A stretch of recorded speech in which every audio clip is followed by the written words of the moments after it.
ప్రియమిత్రులారా, ఈ ఉదయకాల దైవ ధ్యానమునకు స్వాగతం.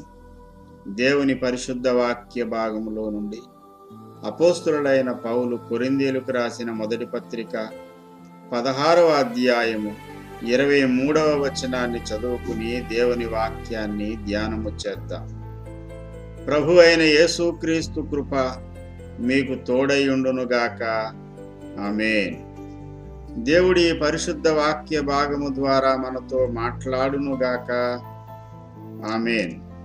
ప్రియమిత్రులారా, తన ఆత్మీయ కుమారులైనటువంటి కొరింథీయులకు చెబుతున్నాడు పౌలు, కృప మీకు తోడైయుండునుగాక. కృప దేని కొరకు అవసరం అంటే, కృప లేకపోతే ఏమీ లేదు. దేవుని కృపే మనకు సర్వస్వం. భూమి మీద మనుషులందరూ చెడిపోయారు. చెడిపోయిన మానవ జాతి మీదకు దేవుని ఉగ్రత దిగి వచ్చింది. భూమి మీద ఉన్న నరులందరినీ దేవుడు నశింప చేయాలనుకున్నాడు. కానీ నోవహు దేవుని కృపను పొందినవాడట. ఆదికాండము 6వ అధ్యాయం 8వ వచనంలో, అయితే నోవహు యెహోవా దృష్టి యందు కృప పొందినవాడాయెను. దేవుని కృప నోవహును అందరితో పాటు చావకుండా కాపాడింది. అంతేకాదు, ఒక నూతన జనాంగానికి అతడు మూల పురుషుడయ్యాడు. ఈనాడు భూమి మీద ఉన్నటువంటి మానవ జాతి అంతటికీ కూడా మూల పురుషుడుగా నోవహు ఉన్నాడు. ఆదాములో నుండి వచ్చిన వారు అనేకులు చచ్చిపోయారు, కానీ ఈరోజు బ్రతుకున్న వారందరూ నోవహులో నుండి వచ్చిన వారే. ప్రియమిత్రులారా, కృప దేవుని ఉగ్రత నుండి తప్పిస్తుంది. కృప ఈ భూమి మీద నిన్ను జీవింపజేస్తుంది. అలాగనే దేవుని రాజ్య పౌరునిగా చేస్తుంది. సౌలు దేవుని కృపను పోగొట్టుకుని సింహాసన భ్రష్టుడయ్యాడు. దావీదు దేవుని కృప పొందుకుని ఇశ్రాయేలు ప్రజలను పరిపాలించే రాజయ్యాడు.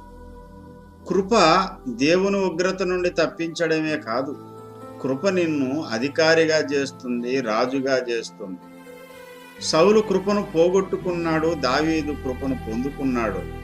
ఆ కృపతోనే 40 సంవత్సరాలు ఇశ్రాయేలు ప్రజలను పరిపాలించగలిగాడు. ప్రియమిత్రులారా, కృప అధికారాన్ని ఇస్తుంది. అంతేకాదు, మహిమ కిరీటాన్ని నీవు ధరించాలంటే, ఆ ఉన్నతమైనటువంటి దేవుని బహుమానానికి నీవు పాత్రుడు కావాలంటే, ఈ భూమి మీద దేవుని కొరకు ప్రయాసపడవలసిన అవసరం కూడా ఉంది. మహిమ కిరీటాన్ని, మహిమను దేవుడు నీకు ఇవ్వడానికి స్వల్పకాలము దేవుని కొరకు ప్రయాసపడడం అనే ఒక సాధనాన్ని దేవుడు ఏర్పాటు చేశాడు. అపోస్తులుడైన పౌలు అన్నాడు కదా, నేను అందరికంటే ఎక్కువగా నేను ప్రయాసపడ్డాను, అయినా ప్రయాసపడింది నేను కాదు, నాకు తోడై ఉన్న దేవుని కృప.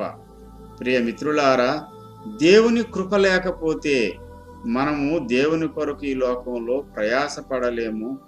దేవుని కొరకు కొన్ని ఆత్మలను సంపాదించలేము. దేవుని కొరకు శ్రమ పడకపోతే మహిమ కిరీటాన్ని పొందలేము.